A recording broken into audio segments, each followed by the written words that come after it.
ओम श्री गुरुवे नमः। ब्रह्मानंदं परमसुखदं केवलं ज्ञानमूर्तिं द्वन्द्वातीतं गगनसदृशं तत्त्वम् अस्यादिलक्ष्यम् एकं नित्यं विमलं अचलं सर्वदी साक्षिभूतं भावातीतं त्रिगुणरहितं सद्गुरुं तं नमामि। ओम शांति शांति शांति। अहम ब्रह्मास्मि नामक ग्रंथ है। ये ब्रह्मनिष्ठ महात्मा निसर्ग दत्ता महाराज की बातचीत पर आधारित है। विषय है अज्ञात ही अधिष्ठान है वास्तविकता का। प्रश्न है, मुझे मैं कौन हूँ यह प्रश्न जरा भी आकर्षित नहीं करता। ऐसा क्यों? इसकी अपेक्षा मुझे तो संतों की मधुर संगति में समय व्यतीत करना भी अधिक भाता है। महाराज, तुम्हारी अपनी सत्ता ही में अधिष्ठित रहना भी एक पवित्र संगति ही है। यदि तुम्हें व्यथा वेदना और उससे मुक्त होने की समस्या न रहे तो आत्म विचारणा हेतु आवश्यक ऊर्जा और तत्संबंधी नियमित प्रयास तुम में न आ सकेंगे। तुम स्वेच्छा तो किसी संकटपूर्ण स्थिति को निर्मित नहीं कर सकते।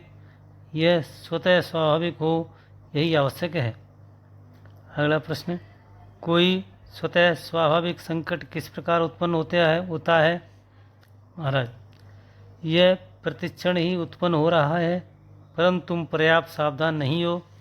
अस्तित्वगत सर्वव्यापी महत दुख जिसकी छाया तुम अपने पड़ोसी के मुख पर भी देख सकते हो, तुम्हारे जीवन में एक स्थिर तत्व बना रहता है, पर तुम उस ओर ध्यान देने से इनकार कर देते हो। तुम स्वयं भी कष्ट झेलते हो और अन्यों को भी कष्ट झेलने को देखते हो। अन्यों को भी कष्ट झेलते देखते हो, पर तुम इसका कोई प्रत्युत्तर नहीं देते। अगला प्रश्न, आप जो कह रहे हैं वह सत्य है, पर मैं इस बारे में क्या कर सकता हूँ? ये स्थिति सचमुच यही है। मेरी असहाय अवस्था और जड़ता इसका ही एक हिस्सा है। महाराज, इतना भी देख सकना पर्याप्त है। अपने आप का निरंतर निरीक्षण करते रहो, यह पर्याप्त है। जिस द्वार ने तुझे बंदी बना रखा है वही तुम्हें मुक्ति भी देता है। मैं हूँ ही वह द्वार है इस पर तब तक डटे रहो जब तक यह खुल भी नहीं जाए। और वस्तुतः तो यह खुला ही है, बस तुम ही इस तक नहीं आए हो। तुम दीवारों पर चित्रित उन दरवाज़ों पर खड़े प्रतीक्षा कर रहे हो जिनका कोई अस्तित्व तक नहीं है, जो कभी न खुलेंगे।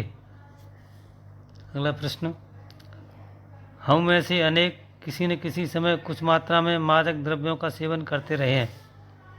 कुछ लोगों ने हमें इनका सेवन करने के लिए प्रेरित किया था ताकि हम चेतना के उच्चतर स्तरों में प्रवेश कर सकें।